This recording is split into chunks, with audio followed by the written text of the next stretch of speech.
ಇಂದು ಬೆಳ್ಳಂಬೆಳಗ್ಗೆನೆ JCB ಗರ್ಜನೆ ಮಾಡಿದೆ. ನಗರದ ಪ್ರಮುಖ ಸ್ಥಳದಲ್ಲಿ ಶಿವಪ್ಪನಾಯಕ ಸರ್ಕಲ್ ಅಂತ ಏನು ಹೇಳ್ತೀವಿ, ಆ ಸ್ಥಳದಲ್ಲಿ ಪಾದಚಾರಿ ಮಾರ್ಗದಲ್ಲಿ ಹಾಕಲಾಗಿದ್ದ ಗೂಡಂಗಡಿಗಳನ್ನು ಶಿವಮೊಗ್ಗ ಮಹಾನಗರ ಪಾಲಿಕೆ ಸಿಬ್ಬಂದಿ ಹಾಗೂ ಪೊಲೀಸರು ತೆರವು ಮಾಡಿದ್ದಾರೆ.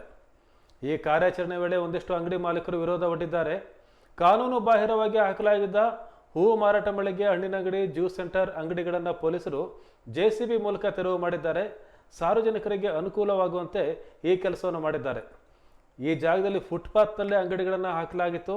ಅಲ್ಲಿ ವಾಹನಗಳ ಸಂಚಾರವಂತೂ ದುಸ್ತರವಾಗಿತ್ತು. ವಾಹನಗಳ ಓಡಾಟ ಅಲ್ಲೇ ಇದ್ದಿಲ್ಲ. ಅಲ್ಲಿ ಯಾರು ಹೂವಿನ ಅಂಗಡಿಗಳನ್ನು ಹಾಕಿದ್ರು ಅವರೆಲ್ಲ ಈ ಹಿಂದೆ ಶಿವಪ್ಪನಾಯಕ ಮಾರ್ಕೆಟ್ ಅಂತೇನಿತ್ತು, ಆ ಮಾರ್ಕೆಟ್ನಲ್ಲಿ ಹೂವಿನ ಅಂಗಡಿಯನ್ನು ಹಾಕಿದ್ದವರು. ಭಾಳಷ್ಟು ಜನಕ್ಕೆ ಬೇರೆ ಕಡೆಗಳಲ್ಲಿ ಮಳಿಗೆಗಳನ್ನು ಕೊಡಲಾಗಿದೆ. ಆದರೆ ಆ ಮಳಿಗೆಗೆ ಅವರು ಸ್ಥಳಾಂತರ ಆಗ್ತಾ ಇದ್ದಿಲ್ಲ. ಇಲ್ಲೂ ಸಹ ಕಂಟಿನ್ಯೂ ಆಗಿದ್ರು, ಮುಂದುವರಿತಾ ಇದ್ರು. ಹಾಗಾಗಿ ಅನಿವಾರ್ಯವಾಗಿ ಮಹಾನಗರ ಪಾಲಿಕೆ ಸಿಬ್ಬಂದಿ ಹಾಗೂ ಪೊಲೀಸರು ಈ ಕಾರ್ಯಾಚರಣೆಯನ್ನು ಮಾಡಬೇಕಾಗಿದೆ.